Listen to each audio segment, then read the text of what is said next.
Ketegangan di Timur Tengah mencapai puncaknya setelah bertahun-tahun konflik yang melibatkan Israel, Palestina, dan Iran. Dunia telah menyaksikan penderitaan warga sipil di Gaza yang selama ini dikepung dan diserang. Serangkaian serangan Israel sebelumnya terhadap wilayah sipil Palestina memicu reaksi keras dari negara-negara regional. Iran, yang selama ini hanya bertindak secara diplomatik, akhirnya meluncurkan teknologi misil terbaru, bernama Atala 9 dengan akurasi tinggi dan kemampuan manuver ekstrim. Langit gurun Negev masih gelap ketika dentuman pertama mengguncang tanah, menggema seperti gelegar petir yang datang tanpa peringatan. Para prajurit IDF yang masih setengah sadar dari tidurnya tak sempat mengambil senjata. Sebagian berhamburan keluar tenda, sebagian lagi hanya sempat menoleh sebelum cahaya putih menyilaukan menelan segalanya. Kilatan api membubung tinggi, disusul dengan semburan debu dan puing-puing besi yang beterbangan. Dalam hitungan detik, kompleks militer yang sebelumnya berdiri megah, berubah menjadi lautan api dan reruntuhan. Komando utama IDF di wilayah selatan hancur total. Tidak ada sirene peringatan, tidak ada peluncuran Iron Dome, tidak ada perlawanan. Semua sistem pertahanan seolah lumpuh. Beberapa tentara yang selamat sempat berteriak bahwa radar mereka seperti dibutakan. Tak satu pun peringatan muncul sebelum ledakan itu terjadi. Ini bukan serangan biasa. Ini bukan rudal konvensional. Ini adalah sesuatu yang belum pernah mereka hadapi. Saksi mata menggambarkan rudal yang melesat cepat, melengkung tajam di langit seperti tombak api yang hidup, dan menghantam sasaran dengan presisi yang nyaris mustahil. Para analis militer yang meninjau rekaman satelit menyebutnya sebagai teknologi luar nalar. Rudal-rudal itu bergerak seperti dikendalikan oleh kesadaran buatan, menukik dari sudut-sudut yang tak terduga, menembus semua sistem pertahanan. Dalam waktu kurang dari 8 menit, lebih dari 2.000 pasukan darat gugur, termasuk perwira senior dan ahli strategi lapangan. Di Tel Aviv, markas pusat militer Israel dipenuhi kegelisahan. Laporan datang secara sporadis dan saling bertentangan. Komunikasi dengan wilayah selatan terputus. Mayoritas jalur digital telah mati karena pusat kendali komunikasi turut hancur dalam serangan itu. Para jenderal saling menatap dalam diam, menyadari bahwa ini bukan serangan balasan biasa. Ini adalah unjuk kekuatan dari kekuatan yang selama ini dianggap tidak setara. Media global mulai memberitakan peristiwa itu dengan cepat. Pangkalan militer Israel diserang, ribuan tewas dalam sekejap, menjadi tajuk utama di berbagai saluran internasional. Namun yang membuat dunia benar-benar tercengang adalah ketika muncul konfirmasi dari pemerintah Iran. Ini adalah demonstrasi sistem pertahanan aktif kami terhadap agresi yang tak kunjung usai. Dunia terdiam.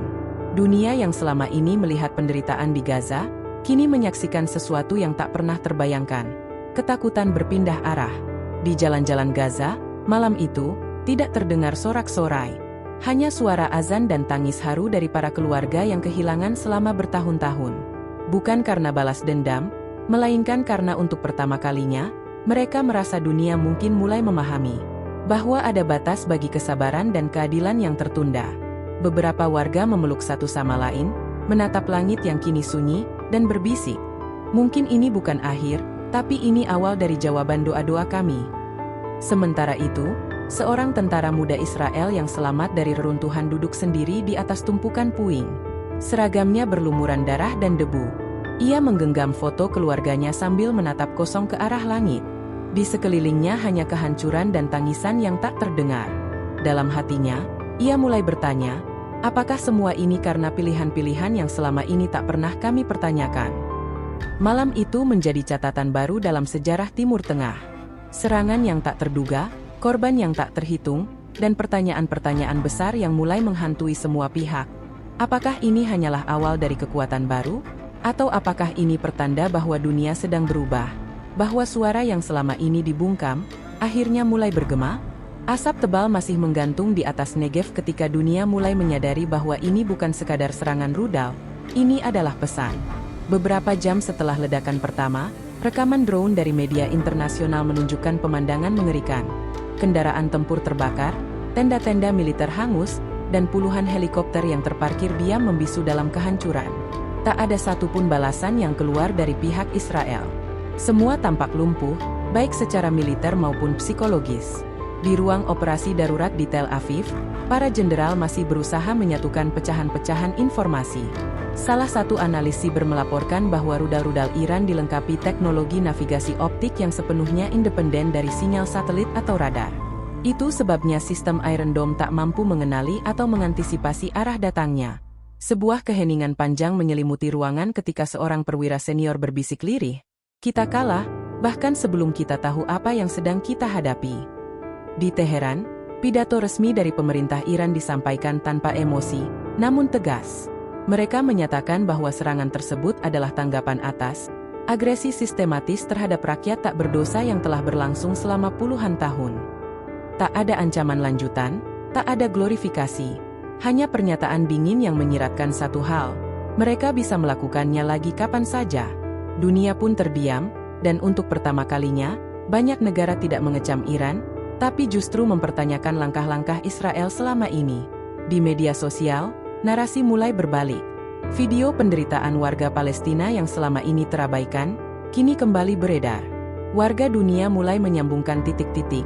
Rumah-rumah yang diratakan, anak-anak yang menangis dalam reruntuhan, dan embargo kemanusiaan yang berkepanjangan. Banyak yang menyebut serangan ini sebagai momen cermin dunia. Sebuah refleksi bahwa tidak semua kekuatan militer akan terus dibiarkan tanpa pertanggungjawaban moral. Demonstrasi besar-besaran pecah di berbagai kota Eropa.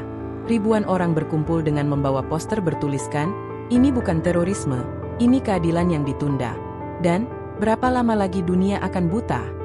Pemerintah negara-negara seperti Irlandia, Norwegia, Brasil, dan Afrika Selatan secara resmi menyerukan penyelidikan atas kebijakan Israel terhadap wilayah pendudukan. Bahkan beberapa anggota parlemen AS menyatakan keprihatinan dan mendesak penghentian dukungan buta terhadap militer Israel. Di markas PBB, suasana mendadak berubah. Untuk pertama kalinya, pembahasan tentang Palestina tidak hanya berisi kecaman simbolik. Banyak negara anggota menyerukan sidang darurat dan revisi besar-besaran terhadap resolusi yang selama ini mandek. Seorang diplomat dari negara non-blok mengatakan lantang, "Kalau bukan karena rudal-rudal itu, mungkin kita masih pura-pura tidak tahu." Sementara itu, keluarga-keluarga di Israel mulai berkabung. Pemakaman militer dilakukan hampir setiap jam. Tangisan ibu-ibu dan istri-istri tentara menggema di seluruh penjuru negeri. Namun bersamaan dengan itu, muncul suara-suara lain, para akademisi, aktivis damai, dan warga sipil yang mulai bertanya, apakah semua ini layak? Apakah kita sudah terlalu jauh melukai tanpa mendengar? Seorang jurnalis senior dari Eropa dalam liputannya berkata, hari ini sejarah mencatat sebuah tragedi. Tapi mungkin juga, hari ini adalah momen kebangkitan nurani global. Tidak semua kekuatan bersenjata harus dijawab dengan senjata. Tapi ketika diplomasi dibungkam, kadang suara yang tersisa hanyalah ledakan. Kata-kata itu disambut dengan diam yang berat, seperti dunia merenung dalam diamnya. Di Yerusalem, suasana berubah drastis. Patroli diperketat, namun ketakutan tak bisa disembunyikan. Bukan takut akan serangan lanjutan, tapi takut akan hilangnya simpati dunia. Beberapa pejabat mulai khawatir bahwa ini adalah awal dari isolasi diplomatik. Sesuatu yang selama ini hanya dibayangkan di balik layar. Satu langkah salah lagi, dan dunia bisa benar-benar berbalik arah. Di tengah puing-puing Negev, seorang tentara muda masih hidup dengan luka parah. Ia sempat terekam oleh drone medis darurat saat berusaha menulis di selembar sobekan kertas. Dengan tangan gemetar, ia menulis satu kalimat sebelum pingsan. Kami dilatih untuk melawan, tapi tak pernah diajari untuk bertanya, kenapa kami harus menyerang? Kalimat itu menyebar luas dan menjadi simbol dari konflik yang perlahan kehilangan justifikasi di mata dunia. Keesokan harinya, berita mengenai serangan rudal Iran menjadi sorotan utama hampir di seluruh media internasional. Namun yang mengejutkan bukan hanya jumlah korban atau kerusakan masif yang ditimbulkan, melainkan respons global yang perlahan namun pasti mulai berubah arah. Di ruang redaksi salah satu media besar di Eropa, seorang editor senior berkata lirih, dulu kita hanya mendengar satu sisi cerita. Tapi hari ini, dunia menyaksikan sisi lainnya, dan ternyata berbeda dari yang kita kira. Ungkapan itu menjadi pembuka bagi liputan khusus berjudul, Bayangan di Balik Tembok Gaza. Para jurnalis dari berbagai negara mulai berdatangan ke perbatasan Rafah, ke kamp-kamp pengungsian, dan keruntuhan rumah-rumah yang sudah lama dilupakan kamera. Suara-suara yang selama ini tenggelam dalam hiruk-pikuk narasi konflik, kini mulai muncul ke permukaan. Seorang ibu di Gaza, sambil memeluk anaknya yang terluka, berkata pelan di depan kamera, "Kami tidak ingin merayakan kematian siapapun. Tapi untuk pertama kalinya, dunia mendengar jeritan kami." Di negara-negara Timur Tengah, dukungan terhadap Iran membesar bukan karena ideologi atau kepentingan politik semata, tetapi karena banyak yang merasa bahwa serangan ini adalah titik balik. Mereka tidak mendukung perang, tetapi mereka memahami rasa frustasi yang selama ini menumpuk akibat ketidakadilan yang terus-menerus terjadi tanpa tanggapan dari lembaga internasional. Iran, yang sebelumnya sering disudutkan dalam berbagai forum, kini dilihat sebagai negara yang berani melawan ketika diplomasi gagal total. Kondisi ini membuat beberapa negara barat terpecah. Pemerintah resmi masih menyuarakan keprihatinan terhadap semua bentuk kekerasan, namun tekanan dari dalam negeri, terutama dari kalangan muda dan akademisi, makin menguat. Di universitas-universitas ternama, muncul petisi yang menuntut pemerintah agar tidak lagi memberikan dukungan tanpa syarat terhadap agresi militer. Spanduk bertuliskan, "Bukan anti negara, tapi pro-keadilan," berkibar di berbagai tempat. Sementara itu, Perdana Menteri Israel menghadapi krisis terbesarnya. Di parlemen, suara mosi tidak percaya mulai terdengar. Para keluarga tentara yang gugur menuntut penjelasan. Mengapa tidak ada peringatan dini? Mengapa markas bisa diserang secepat itu? Dan mengapa pasukan dikirim ke perbatasan tanpa perlindungan maksimal? Tekanan politik dan sosial ini membuat kepemimpinannya goyah di tengah gelombang kemarahan dan kehilangan. Di media sosial, narasi berubah drastis. Ribuan unggahan menyuarakan solidaritas terhadap korban sipil di kedua belah pihak, namun dengan satu benang merah yang jelas. Sudah waktunya untuk menghentikan siklus kekerasan yang tak pernah berakhir ini.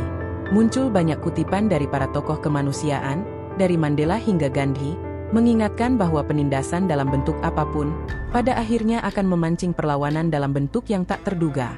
Di dalam Israel sendiri, suara-suara damai yang dulu hanya sayup-sayup kini terdengar lebih lantang. Sekelompok mantan tentara dan aktivis membentuk gerakan baru bernama Suara dari Dalam Dinding, yang menyuarakan introspeksi dan rekonsiliasi. Dalam konferensi pers, mereka menyatakan bahwa keberanian sejati bukan terletak pada seberapa besar kita bisa menyerang, tetapi seberapa dalam kita bisa mengakui kesalahan dan memperbaikinya. Iran, meski tak lagi melanjutkan serangan, tetap berada dalam siaga tinggi. Namun mereka menyatakan bahwa serangan itu adalah titik peringatan, bukan awal dari perang terbuka. Seorang pejabat senior Iran menyatakan, "Kami tidak mencari peperangan, kami hanya menunjukkan bahwa bahkan harapan yang ditekan selama puluhan tahun pun, pada akhirnya akan menemukan cara untuk bangkit." Di tengah ketegangan yang belum reda, muncul momen yang menggetarkan hati dunia. Seorang dokter dari Palestina dan seorang perawat dari Israel bertemu di forum internasional daring. Dalam diskusi itu, sang dokter berkata, "Kami berdua kehilangan orang-orang yang kami cintai. Tapi kami juga tahu, selama kita saling menuding, kita tak akan pernah menyembuhkan luka." Ucapannya menjadi viral dan menyentuh jutaan hati di seluruh penjuru dunia. Bab ini ditutup dengan narasi sunyi dari sebuah kota yang pernah menjadi saksi pertempuran, Gaza. Di tengah runtuhan, sekelompok anak-anak bermain dengan potongan kardus yang dibentuk menjadi pesawat kertas. Salah satu dari mereka berteriak, "Lihat, ini bukan bom. Ini surat damai." Dan untuk sesaat, dunia yang penuh bara itu terasa sedikit lebih tenang. Malam kembali turun di Yerusalem, namun kali ini bukan dengan ketenangan seperti biasanya. Jalan-jalan yang biasanya penuh aktivitas, kini sunyi dan mencekam. Warga memilih berdiam di rumah, menatap televisi dan layar ponsel mereka, menyaksikan kabar demi kabar yang tak henti-hentinya berdatangan. Banyak dari mereka masih belum bisa menerima kenyataan bahwa pasukan mereka, yang selama ini dianggap sebagai simbol kekuatan dan keamanan, telah dihancurkan hanya dalam hitungan menit. Duka dan kebingungan meresap ke setiap sudut kota, menggantikan rasa percaya diri yang dulu begitu tinggi. Di media internasional, liputan tentang serangan itu terus mengalir. Namun kali ini, fokus bukan hanya pada kehancuran di pihak militer Israel, tetapi juga pada suara-suara dari para korban pendudukan yang selama ini jarang diberi ruang bicara.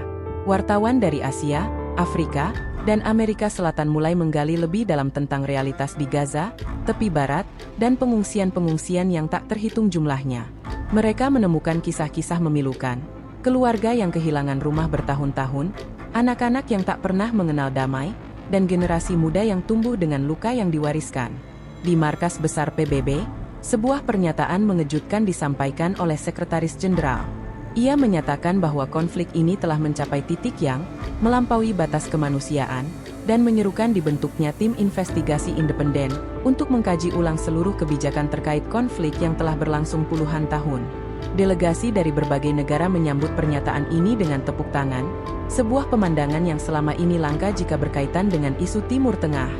Sementara itu, di wilayah selatan Israel, tim SAR masih menggali puing-puing dengan harapan bisa menemukan korban selamat. Di antara runtuhan markas militer, seorang relawan menemukan sebuah buku catatan milik salah satu prajurit muda. Di dalamnya tertulis baris-baris reflektif. Kami dilatih untuk bertarung, tapi tak pernah diberi ruang untuk bertanya, kenapa kami bertarung? Buku itu difoto dan diunggah ke internet, menjadi simbol introspeksi mendalam bagi rakyat yang mulai mempertanyakan arah kebijakan negaranya. Di Gaza, suasana juga tak sepenuhnya gembira. Banyak warga yang khawatir bahwa serangan balasan dari pihak Israel akan datang dalam bentuk yang jauh lebih brutal. Namun yang mengejutkan, hingga hari ketiga setelah serangan, tidak ada respons militer langsung. Beberapa pihak menilai bahwa Israel kini sedang berada dalam kekacauan internal, politik, militer, bahkan ideologis. Dunia pun bertanya-tanya, akankah ini menjadi titik balik, atau hanya jeda sebelum badai berikutnya? Gerakan solidaritas global terus meluas. Dari Cape Town hingga Toronto, masyarakat internasional menggelar doa bersama, diskusi publik, dan aksi damai yang menyerukan perdamaian dan keadilan sejati. Di antara mereka hadir para penyintas, aktivis lintas agama, dan pemuda-pemudi dari berbagai latar belakang. Dalam salah satu forum di Brasil, seorang perempuan Yahudi progresif berkata dengan lantang, "Sebagai keturunan bangsa yang pernah ditindas, saya tak bisa diam saat bangsa saya menindas orang lain." Krisis ini tak hanya mengguncang Israel, tapi juga menggoyahkan narasi yang selama ini dibentuk oleh kekuatan politik global. Banyak tokoh dunia yang sebelumnya memilih diam, kini mulai bersuara. Beberapa menyebut serangan itu sebagai titik balik moral. Sebuah momen di mana dunia akhirnya terpaksa membuka mata terhadap akar dari kekerasan yang tak kunjung usai. Iran, yang selama ini berada dalam bayang-bayang embargo dan sanksi, kini berdiri di tengah sorotan sebagai pihak yang mengubah arah permainan. Di dalam negeri Israel, para pemuda mulai turun ke jalan bukan untuk menuntut perang, melainkan untuk menuntut perubahan. Mereka membawa lilin dan poster bertuliskan, "Kami ingin hidup, bukan menaklukkan." Beberapa dari mereka bahkan adalah anak-anak dari petinggi militer yang gugur dalam serangan. Air mata dan kemarahan mereka bukan tertuju pada Iran, melainkan pada sistem yang selama ini mereka percayai tanpa pertanyaan. Sebuah momen menyentuh terjadi di tengah aksi damai di Tel Aviv. Seorang wanita Palestina yang tinggal di Israel berdiri di atas panggung kecil dan membacakan puisi tentang anaknya yang hilang dalam serangan udara bertahun lalu. Setelah selesai, ia berkata, "Saya tidak bersorak atas kematian siapapun. Tapi hari ini, saya merasa dunia akhirnya mau mendengarkan."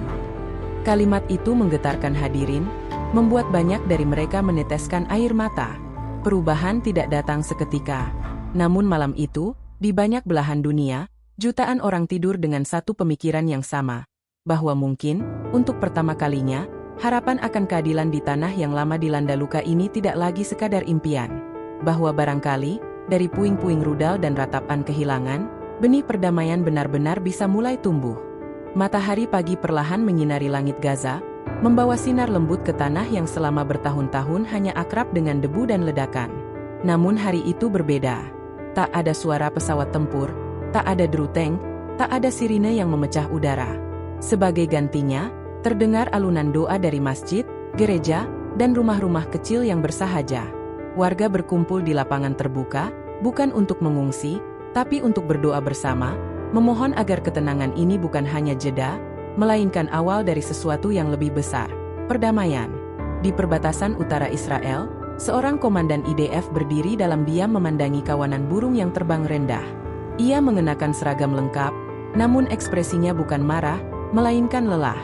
Ia baru saja kembali dari pemakaman para prajurit yang gugur, dan di dalam hatinya, sebuah kesadaran mulai tumbuh. "Kami tidak hanya kehilangan pasukan," bisiknya, "kami kehilangan arah." Dalam pikirannya, ia tahu, kemenangan sejati bukan ketika musuh hancur, tetapi saat rakyat tak lagi hidup dalam ketakutan. Pemerintah Israel, yang sebelumnya kukuh dengan retorika kekuatan, akhirnya mengumumkan pernyataan resmi yang mengejutkan dunia. Dalam pidato yang disiarkan secara global, Perdana Menteri menyatakan bahwa sudah waktunya mengevaluasi ulang pendekatan mereka terhadap konflik panjang yang selama ini hanya menambah penderitaan. Ia tidak menyebutkan kekalahan, namun kata-katanya cukup jelas. Kita telah kehilangan terlalu banyak. Sudah saatnya mendengar suara yang selama ini kita abaikan. Pernyataan itu disambut dengan keheningan yang dalam, lalu diikuti oleh gelombang harapan. Di tepi barat dan Gaza, warga menatap layar televisi dengan mata basah. Banyak yang tak percaya bahwa pernyataan seperti itu bisa keluar dari mulut pemimpin tertinggi Israel. Namun mereka tahu, jalan menuju perdamaian tak akan mudah. Luka sudah terlanjur dalam, namun mungkin inilah pertama kalinya dunia benar-benar ingin menyembuhkannya.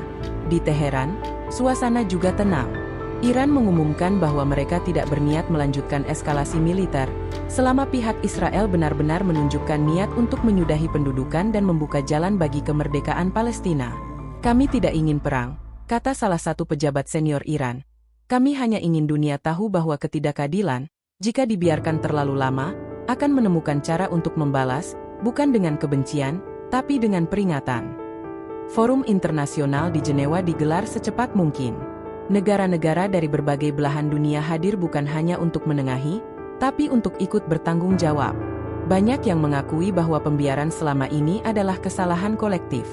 Untuk pertama kalinya, PBB membentuk tim khusus dengan mandat penuh untuk memfasilitasi penyelesaian permanen, bukan sekadar gencatan senjata, tapi solusi yang adil dan bermartabat. Di media sosial, tren yang mendunia bukan lagi perang atau kebencian, melainkan harapan. Tagar seperti damai untuk Gaza dan suara yang akhirnya didengar menjadi simbol kebangkitan nurani global. Para seniman, musisi, dan tokoh dunia mulai membuat karya yang terinspirasi dari peristiwa ini, bukan untuk membakar emosi, tetapi untuk mengajak dunia merenung dan memperbaiki. Seorang remaja Palestina bernama Amen, yang kehilangan ayahnya dalam konflik beberapa tahun lalu, berdiri di reruntuhan sekolahnya yang kini sedang dibangun kembali oleh relawan internasional. Dalam sebuah wawancara, ia berkata pelan, "Aku tidak ingin balas dendam. Aku hanya ingin bisa sekolah, bermain, dan hidup seperti anak-anak di tempat lain." Kata-kata itu menggetarkan hati jutaan penonton dan menjadi kutipan yang tertulis di banyak mural perdamaian yang mulai bermunculan di berbagai kota. Hari itu, dunia menatap Timur Tengah bukan dengan ketakutan, tapi dengan keyakinan. Keyakinan bahwa meski perjalanan menuju keadilan masih panjang, langkah pertama telah diambil. Dan langkah itu, betapapun pahitnya awal yang menyertainya, adalah bagian dari perubahan yang selama ini hanya menjadi impian. Malam pun turun lagi di Gaza, membawa angin lembut yang berembus di antara dinding-dinding baru yang sedang dibangun. Seorang anak menatap bintang dan bertanya kepada ibunya, "Apa perang sudah selesai?"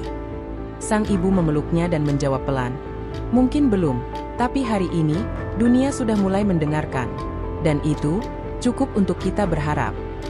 Terima kasih telah menyaksikan hingga akhir. Jika kisah ini menyentuh hati kalian, jangan lupa untuk like, subscribe, dan aktifkan lonceng notifikasi agar tidak ketinggalan cerita-cerita menarik dan penuh makna lainnya.